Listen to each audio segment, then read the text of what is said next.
we've seen this before. By the way, we've seen Trevor Lawrence go out and a quarterback have to come in, Chase Bryce, somebody have to make plays. You know what happened? You know what it turned into? It turned into the Travis Etienne show. It's the only time he's had 20 carries plus twice in his career. Last time was when Trevor Lawrence was out of the game. So Dez, Travis Etienne, you talked about him being the most important person on that offense.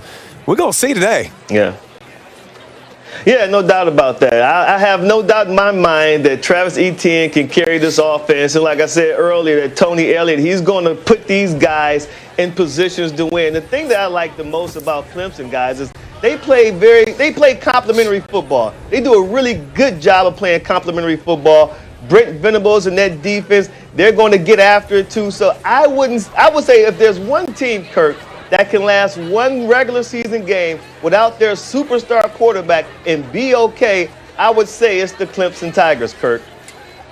Yeah, Des, and you and David just referenced Chase Bryce coming into that Syracuse game. The difference in that setting was urgency, right? It happened right now in the middle of the game.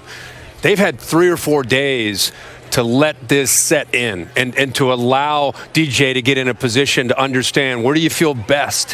Where are you a little concerned? How do we want to attack BC? So they've had time to build a plan around an incredibly uber-talented quarterback, and I think that's a big difference. And I think the other thing is psychologically, he's going to make his team take the field thinking that people don't think they can win. And when you get a team that talented, that's number one in the country, a perennial power, to think that they can't win without Trevor Lawrence. I mean, I love Jeff Hafley. I almost feel bad for BC because what kind of energy is going to come down that hill from Clemson. We talked about culture a little bit earlier, and Jeff Hafley has certainly instilled that. Lee, what do you think about Clemson's situation with Trevor Lawrence's medical issues?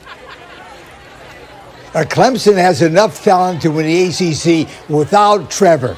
They win it on defense, running the ball, and special team. And Reese, now more than ever, it's Coach Swinney's role to have his team ready to play one game at a time. Very important. One game at a time. What was that behind LC? I don't know what the heck. I mean, he's got. I'm listening to what he said, but I have no idea what's going on there. Do we have to up our Halloween game? We had no idea what McAfee's mask was. Now, what do we got there? Is that a taco? What is that? Yeah, I think it's a taco. That's my grandchildren back there. They're dressed up in Halloween. Okay. Happy Halloween, everybody. All right, that's great. I said I think we got a taco with a bite out of it. I'm not sure. We Notre Dame, we've talked Notre Dame, Clemson next week. Notre Dame has Georgia Tech today, and I know they shouldn't match up. Any chance the Irish get caught peeking ahead there? No, I don't think so. I think there's some maturity to this team. I'd be surprised. And I just don't know if Georgia Tech with Collins right now, I don't think they're in a position to give them a scare, personally. No. Yeah, I think. And Notre Dame found a little bit of a down. Yeah, they threw the ball on the field. I know that you were watching your son's game last night, which was a thriller. There was a thriller in the Big Ten last night. You had Maryland and Minnesota. Look at Jake Funk. He went over 200 yards Funk was toting the rock and only had 20 carry. I mean, it was 10 yards a carry. Who's that at quarterback, Reese? That is Talia Tagovailoa, Tua's younger brother, who threw for nearly 400 yards last night. That shadow, you imagine being in that shadow of Tua? And after that terrible game that they played last week, and this was in overtime. That's how it ended.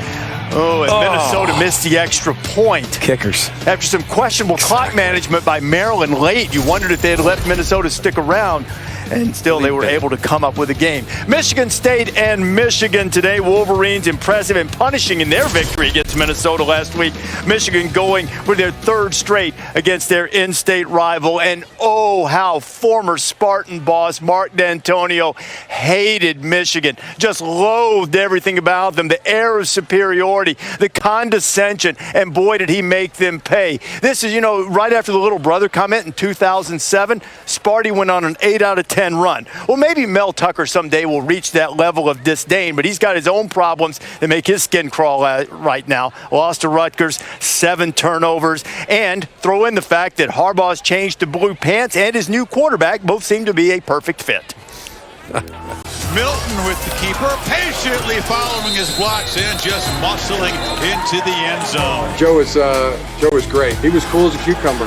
He was on target all night. His accuracy in the passing game, real command of the offense.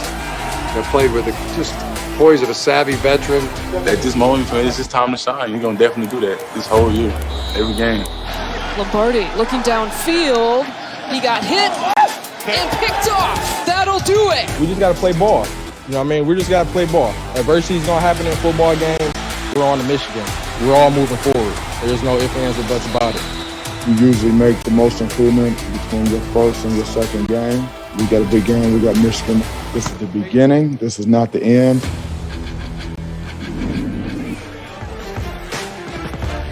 And boy, what a turnaround it could be if Mel Tucker could bounce back and get that upset. But the last two meetings, once Michigan's had it going their way, it has really gone their way. You see how they've been able to dominate. As we take a look at today's more driven player presented by Goodyear, and Desmond, it is Michigan's new quarterback, Joe Milton. I know they kept it relatively simple for him on Saturday night in his first start, but certainly he looked the part and was very impressive. Yes, they did, RD, and he was very efficient. I'm going to show you what Joe Milton brings to this offense in 2020. First of all, the man is 6'6", 245 pounds. They motion the running back away from the quarterback, and he's going to run the quarterback power to the short side of the field at 6'6", 240, a load to bring down. Now, similar situation, same formation. The running back stays there. Because the play action, watch how the linebackers, they suck up, the safeties, they freeze, and you're going to throw just a perfect pass to Eric All right in the breadbasket. And he was trying to run without the ball, but there's nothing Joe can do about that. He's throwing him, he can't catch him. This is what I really like. Watch how he feels pressure to his left. He steps up, moves to his left, keeps his eyes down the field. And watch, talk about how strong is his arm. That's just a flick of the wrist. 50 yards in the air. Now, that's what you would call, hey, I dove for the ball. The guy to the right would say, I laid out for the ball. The guy to the left, see his knees are on the ground. He dove, did not make the catch. The guy on the right, he laid out for the ball, and that's why it was a completion. Giles Jackson, you have to lay out for the ball. That would have been a great catch for his quarterback, Joe Milton. But yet and still, guys, that's what Joe Milton brings to the offense. He has a physical dominance when he runs the ball, but he has a very strong arm, too, and he's extremely accurate. That's the best laying That's the best humble brag I've ever seen in my life. That's absolutely amazing, Des. Listen, I think everybody looked at the point total and everybody said Joe Milton destroyed it and killed the game. I would just say pump the brakes because he didn't have to drop back and make a lot of passes. The game it came very easy because Michigan's defense scored. They ran a kickback inside the 10. Minnesota faked a punt. It worked horribly. A lot of good things. So I'm interested to see his passing game.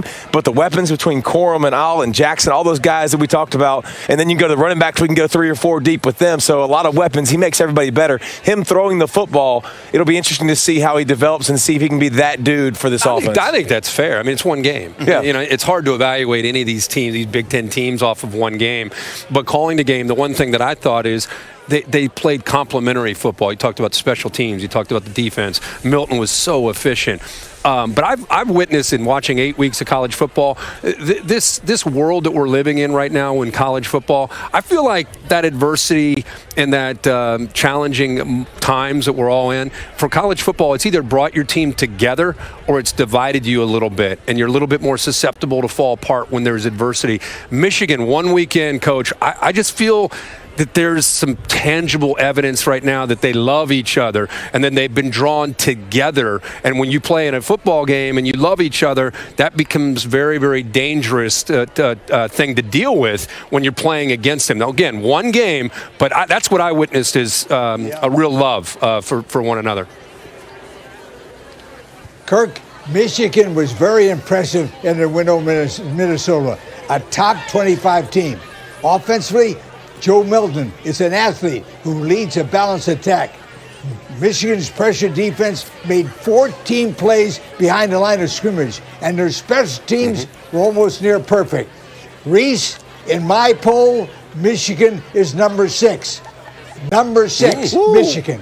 I can in see my that. poll. I could see let's see what they do today. But I think Lee may be ahead of the curve there. They may be headed there soon. And you know what? Lee made a really good point about those negative plays that the Michigan defense able to cause against Minnesota. They've been able to live on that, and certainly they have guys most capable of doing that. Most notably is Kwity Paye. Kwity Paye in that game against Minnesota last Saturday night had a couple of sacks to get things started. Got right in Tanner Morgan's wheelhouse and was able to bring him down to keep Michigan and that defense in charge for much of the night.